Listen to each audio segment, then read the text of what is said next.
নেপালের সাবেক প্রধানমন্ত্রী শের বাহাদুর দেউবা গ্রেপ্তারি পরোয়ানা মাথায় নিয়ে দেশে ফিরছেন। তো এই সংবাদটা বাংলাদেশের পেপার, পত্রিকা, মিডিয়া এবং সোশ্যাল মিডিয়ায় ব্যাপকভাবে প্রচার হয়েছে।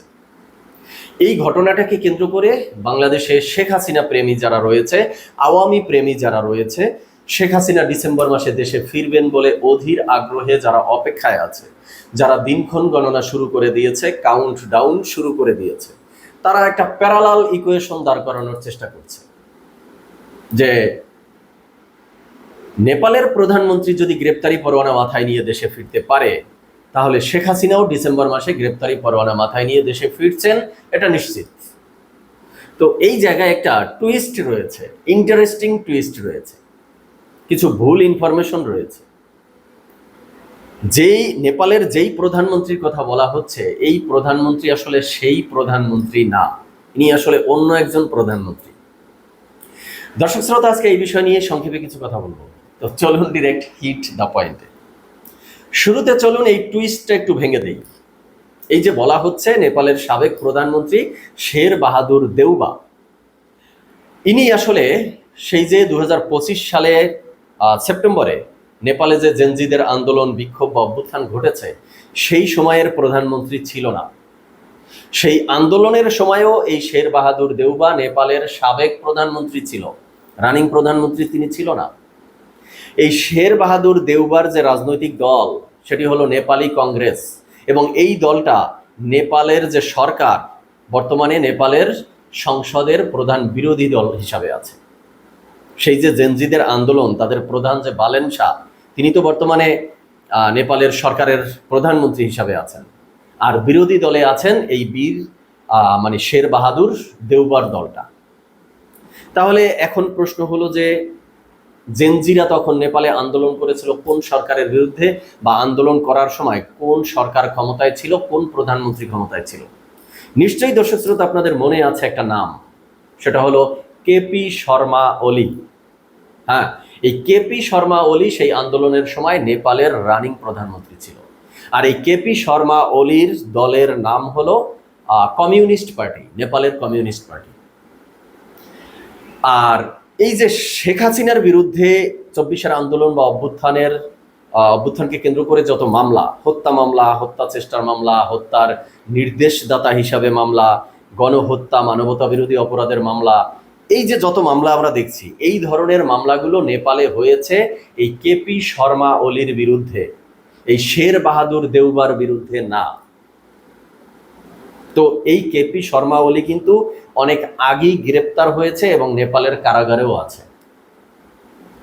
তাহলে এখন একটা প্রশ্ন সামনে আসবে যে এই শের বাহাদুর দেউবার বিরুদ্ধে তাহলে কিসের মামলা ছিল, তার বিরুদ্ধে কোন মামলায় গ্রেপ্তারি পরোয়ানা দেওয়া হয়েছে, কেন সংবাদ করা হচ্ছে যে গ্রেপ্তারি পরোয়ানা মাথায় নিয়ে শের বাহাদুর দেউবা দেশে ফিরছেন? বিষয়টা হলো সেই যে জেনজিদের আন্দোলন বা বিক্ষোভ বা অভ্যুত্থান, সেই আন্দোলনের সময়ে এই যে কেপি শর্মা ওলি, তাদের সরকারের বিরুদ্ধে বা সেই সরকারে যারা ছিল তাদের বিরুদ্ধে যেমন আন্দোলন হয়েছে, তেমনই আন্দোলনকারীরা সেই সময়ের সাবেক প্রধানমন্ত্রী শের বাহাদুর দেউবার বাড়িতেও তারা আক্রমণ করেছিল বা আন্দোলনের সময় যা হয় তা করেছিল। তো সেই বাড়িতে গিয়ে শের বাহাদুর দেউবা, সাবেক প্রধানমন্ত্রী সেই সময়ের, তার বাড়িতে গিয়ে অনেক অবৈধ টাকা পেয়েছিল বস্তায় বস্তায়। সেই টাকাগুলো সেই সময় আগুন দিয়ে আন্দোলনকারীরা পুড়িয়ে দিয়েছিল, নিশ্চয়ই দর্শক শ্রোতা আপনাদের মনে আছে। তো সেই টাকাগুলো অবৈধ টাকা ছিল। সেই অবৈধ টাকা মানে দুর্নীতি, মানে অর্থ আত্মসাৎ, সেই মামলা হয়েছে শের বাহাদুর দেউবার বিরুদ্ধে, এবং সেই দুর্নীতি এবং অর্থ আত্মসাতের মামলায় তার বিরুদ্ধে গ্রেপ্তারি পরোয়ানা হয়েছে। তিনি এই 2026 সালের ফেব্রুয়ারি মাসে চিকিৎসার জন্য দেশের বাহিরে গিয়েছিলেন এবং 6 মাসের মাথায় আবার দেশে ফিরেছেন। এই হলো আসলে মূল ঘটনা। তো এবার ডিরেক্ট কনক্লুশনে চলে আসি। যারা প্যারালাল হিসাবে দাঁড় করাচ্ছেন যে শের বাহাদুর দেউবা নেপালের সাবেক প্রধানমন্ত্রী যেহেতু দেশে ফিরছেন, শেখ হাসিনাও দেশে ফিরবেন, তো শের বাহাদুর দেউবার সাথে শেখ হাসিনাকে প্যারালাল হিসাবে দেখানোর কোনো সুযোগ আছে কিনা? না, আমি মনে করি কোনো সুযোগ নেই। কারণ শেখ হাসিনার বিরুদ্ধে মামলার ধরন যেমন শের বাহাদুর দেওবার বিরুদ্ধে মামলার ধরন তেমন না। শেখ হাসিনা বাংলাদেশের আন্দোলন বা অভ্যুত্থানের সময়ে রানিং প্রধানমন্ত্রী ছিল, শের বাহাদুর দেওবার রানিং প্রধানমন্ত্রী ছিল না। শেখ হাসিনার বিরুদ্ধে গণহত্যা, মানবতা বিরোধী অপরাধ, খুন এবং খুনের নির্দেশদাতা হিসাবে মামলা রয়েছে, শের বাহাদুর দেওবার বিরুদ্ধে এই মামলাগুলি নেই।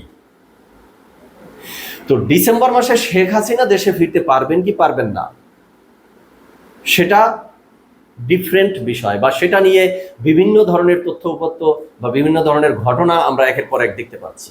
এই যে কিছুদিন আগে অলরেডি ভারতের গোয়েন্দা সংস্থা রয়ের প্রধানও ঢাকায় এসে গেছে, সেটা নিয়েও নানা গুঞ্জন রয়েছে।